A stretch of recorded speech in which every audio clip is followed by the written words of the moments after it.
Hey everybody, Chuck here. Before we get into today's episode, I want to let you know that recently we launched our newly refreshed site over at A Healthier Michigan. You can find the podcast and other health-related content at ahealthiermichigan.org. Now, on to the episode.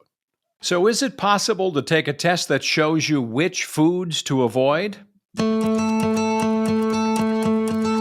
This is A Healthier Michigan podcast, episode 144.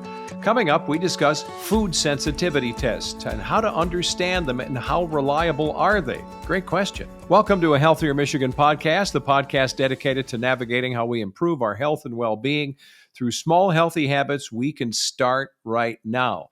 I'm your host, Chuck Gatica, and every other week we'll sit down with a certified expert and we discuss topics that cover nutrition, fitness, and a lot more. And on this episode, we're taking a look at the reliability, or maybe even the lack thereof, of food sensitivity tests, as well as understanding if they're worth using. With us today, Shanti Appello, who's back to help us understand this. She's a registered dietitian, and I know you've taken a look at this topic, right? It's not just an anecdotal thing because people are talking about this. There is a buzz out there. Yeah. I think naturally, if people have any kind of digestive issues, maybe they're not feeling their best self, they want to figure out what is the issue. And things that we can control in our lives are, of course, what we put into our body. And so I think it's natural for people to see a test, like a food sensitivity test, and think, maybe this can be a solution to some of my problems. Maybe I can figure out what's wrong with me. So I definitely see why they're popular. Well, and there's more promised with a lot of these tests, right? It's not just telling you that you're sensitive to a food. A lot of these tests, and they seem to be getting popular, a lot of these tests are saying that they'll provide answers to then physical things, manifestations like heartburn or abdominal pain or bloating. So I understand the connection with eating something that your body may not like, but they're making some kind of promise that goes beyond just telling you, hey, avoid a certain food, right? Yeah, I think that can definitely be the case. And there are so many different companies out there that are, promoting different products. But when it comes down to it, a food sensitivity isn't actually a medical term. So I think that's maybe a good place to start. It's just like, what is a food sensitivity? What is a food allergy, intolerance? There are so many different terms. So I think maybe that's where we can start. So a food allergy is like the medical condition. So someone would consume a food, and then as a response, our immune system would then be triggered, and it would be like, oh my gosh, there's this harmful substance in my body. I'm going to start making antibodies. So the antibodies could fight it off, right? And as a result, people get symptoms like skin rashes. They can have trouble breathing. And, in some cases with allergies, it could result in anaphylaxis. So they can be really serious. Now, an intolerance is going to be when someone has difficulty digesting a certain food. I think a really common one is going to be IBS, so irritable bowel syndrome. Another one is going to be if someone has, for example, lactose intolerance. So what happens in lactose intolerance is that they're missing an enzyme required to break down certain foods. Someone drinks a glass of milk. Typically, this enzyme called lactase would be trying to break down the lactose that's naturally occurring in that milk. But if there's not enough lactase made or someone isn't making it, then that lactose is going to be stuck in the stomach, right? In the digestive tract somewhere. That can cause bloating, that can cause inflammation, it can cause diarrhea, and so not so pleasant aftermath, right? Now that's an intolerance. Now a sensitivity is not an allergy, it's not celiac disease, it's not an intolerance, but it's something that is not going to make you feel great. There could be symptoms, some people can feel fatigued, maybe they get a rash. For example, gluten sensitivity is going to fall into this. They feel tired, they feel sluggish after consuming gluten, but they're not allergic to it. They don't have celiac disease, which is a autoimmune disease. So anyways, there's no standard definition in the medical world for a sensitivity. There's nothing life-threatening about it, but it can just be uncomfortable. Yeah. And even though there's no definition, in whatever big, thick book we can look to that's got medical written on it, somebody could still have symptoms that pop up, like you're saying, with certain foods, even gluten. Yeah. Certainly. Yeah. So now I think, what we need to start talking about then is the testing for the different things and how this, food sensitivity test came to be, right? So when we look at allergies, there are a lot of different ways to test for allergies, and allergy specialists do different things for different patients. And oftentimes it includes some kind of blood test or a skin prick. So what they're doing is they are measuring for a protein called immunoglobulin. Can you try to help me? Immunoglobulin. Yeah, that sounds like a scary Halloween word, but yeah, go ahead. For short, Ig, and on the end of that, IgE. So the presence of IgE antibodies are going to indicate an immune response. So that's how allergies can be diagnosed. Now, what food sensitivity tests look at are actually not IgE. They look at an immunoglobulin still. That's so hard to say. They still look at Ig, but they look at something called IgG. And the problem with IgG is that they have not been shown to really reliably identify any allergies or sensitivities. So whenever I just had a salad, my bowl is sitting right here. After I ate that, my body's probably going to be producing some IgG antibodies, but that doesn't mean I'm sensitive to it. Yeah. Well, it's ironic that what you're saying is that the sensitivity, which may not be a real thing, they added another globulin word to it to make it sound even more dire. That's really interesting. Well, no, it is a real thing. It isn't real immunoglobulin in the body, but yes, that is what they're looking at, is that IgG, not IgE. And that's the big distinguishing factor between a food allergy test and a food sensitivity test. So I want to get cynical with you for a minute, because one of the first things that I started to notice when they started remodeling our local drugstores, which appear on every corner kind of, that they're making them into these healthful looking places, right? With a clinic and you get your shots and your vaccines. And then there are these aisles with everything from CPAP supplies. And all of a sudden I look over and here are all these tests that are starting to appear. And the cynical nature, maybe it's the reporter in me, goes, they're just trying to sell tests. Maybe everything is going over the counter and it's okay. But I think what's happening is we're seeing this more online. We're getting hit with it in the stores. And you're telling me that some of this stuff may not really work. Yeah. So, of course, there's a lot of health marketing for a lot of products that I don't necessarily believe in, right?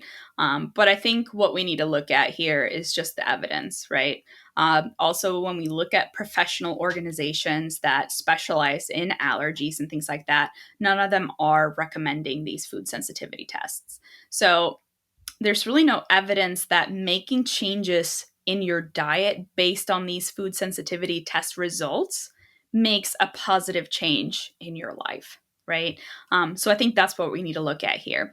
Now, if you take a food sensitivity test and it gives you a certain result, it can make you cut out things that you may not even need to cut out. I remember during my internship, I worked in a setting where some of these tests were given out and someone showed a sensitivity to lettuce. And she was like, oh my God, I eat lettuce every day. This makes so much sense. This has to be it, right? But what can often happen is that an antibody, this immunoglobulin, IgG, appears because someone has had a recent exposure to that food or has had it in the past. So it's more of like a memory of the immune system. So things could show up on the test even if you're not sensitive, like something like lettuce, which doesn't have, people can certainly be sensitive to different types of lettuces, but it's not very common. That's interesting. It reminds me, and not as critical a way, of taking a COVID test and then, you take another one and people tell you, including doctors, there's still a remnant, right? So you're kind of saying there's still a lingering effect that it may be showing up as lettuce, but it just hasn't disappeared yet. That's interesting. Yeah, our body is recognizing that we have consumed something and is producing an antibody in response. Now, one downside, I think, to these food sensitivity tests then is this idea that you get your results back and you're like, oh my gosh, I have to start cutting out all this food. Okay.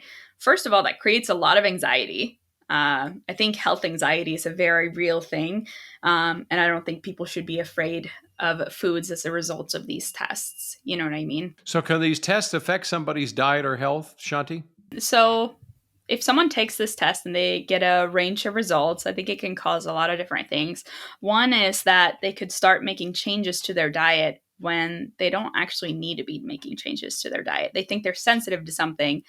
Maybe it's a really healthy food, and now they're cutting that out and missing healthy foods in their life, right? I think also something that can happen is if someone really has a true allergy, these food sensitivity tests are not going to be able to test for that. And they could be consuming foods that are actually harmful to them.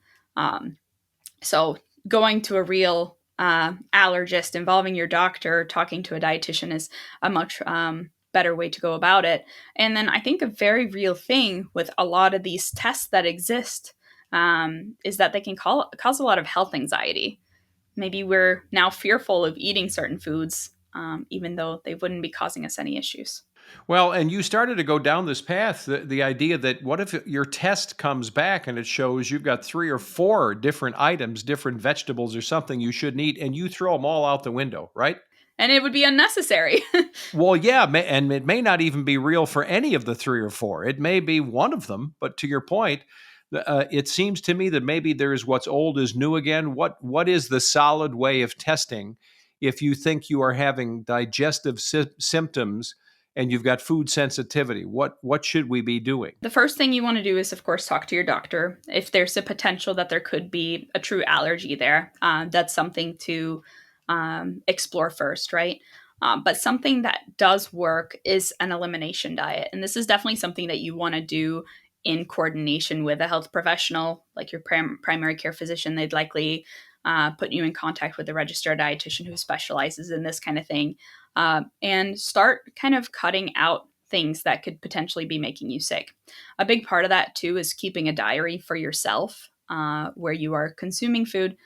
Very similar to people with diabetes. Like I used to encourage this a lot when I worked a lot in diabetes, is that people would write down what they ate and then they would write down their blood sugar afterwards, and figure out kind of like, why did my blood sugar do this? And it would help them recognize patterns. The same thing goes for food sensitivities. If you're recognizing that you're feeling sluggish after certain things, list all the things that are there and figure out if maybe there's a common denominator, and then work to eliminate that from there.